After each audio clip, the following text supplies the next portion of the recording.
Hi, today I would like to discuss happiness, the two principal components that comprise it, why it's lacking in our society and we're constantly pleasure seeking, and what we can do about it.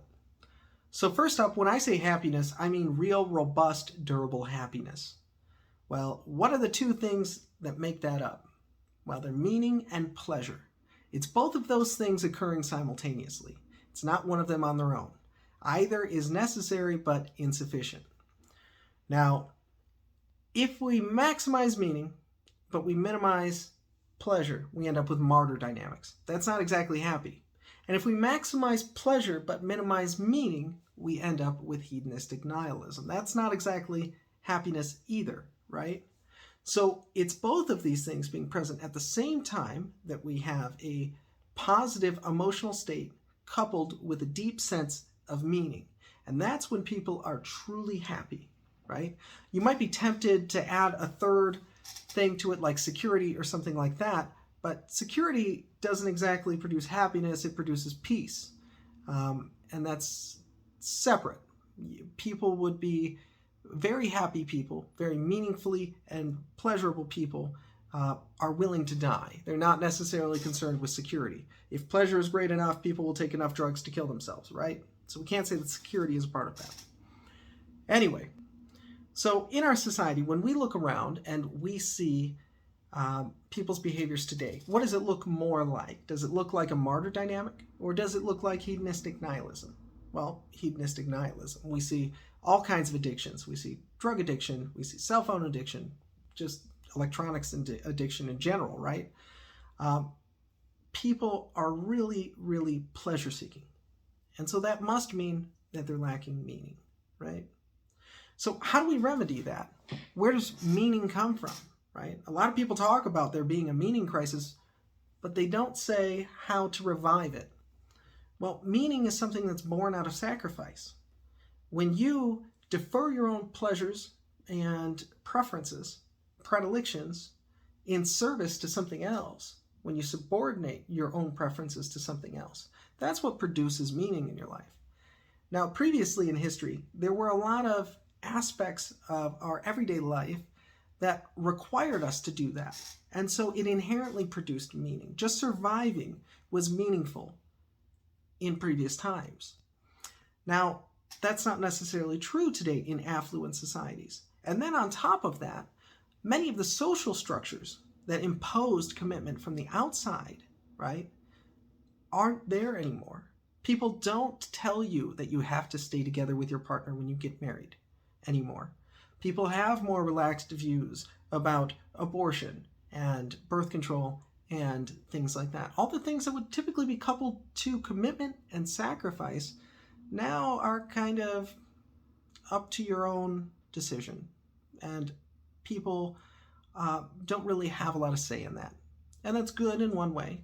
It affords us freedom, but it leaves a dearth of meaning, right? Because if we don't have things to commit to, and if we don't sacrifice for those things, we don't produce meaning. Now, you might say, well, we can make that on our own. And yes, we can. And many people do. But it's a tall order. And the truth is, many people can't. There's a lot of people who don't know how to develop commitment in and of themselves to internally create that dynamic towards other things. And thus, they don't have the discipline associated with sacrifice. They don't see the worthwhile nature of sacrifice, and so they don't engage in it. There's this tendency to follow our bliss, to just go with our every whim and do what makes us happy in today's society. Well, if you do that, you won't have meaning. And as you have less and less meaning, you will have to lean into pleasure more and more and more to make up for it, to distract from the meaninglessness of your actions and tasks in your life. So, if there was a way to revive this, what would it look like? Well, you have to find something in your life that's worth sacrificing for. You have to decide on something having value for yourself. You have to commit to a course of action, and you have to follow through. And when you don't want to do it, you have to do it anyway, right? So this might look different for different people. It might mean joining a church and going every Sunday.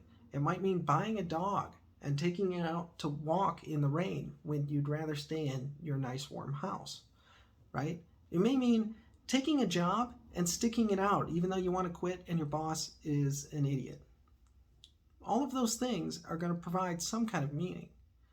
So with that last example, you might be tempted to say, well, if work is a source of meaning, if I sacrifice for work, why doesn't my work feel meaningful?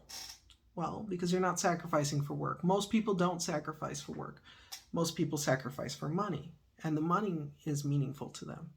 But money is transient. Money is spent and gone, right? So that money is meaningful while you have it and while the potential for the things that you might purchase with it is there, or the things that you do purchase with it might be meaningful.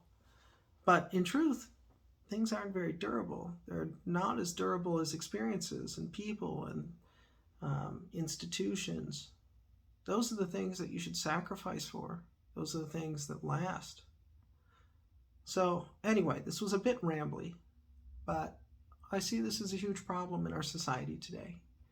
And I don't think people are explicating this dynamic as well as they should. I think it's important to make it explicit and to give people a choice. So anyway, if you find yourself leaning into pleasure seeking as a way to stave off depression, well, it's probably because you don't have enough meaning in your life. And that's something that you can seek out and you can remedy.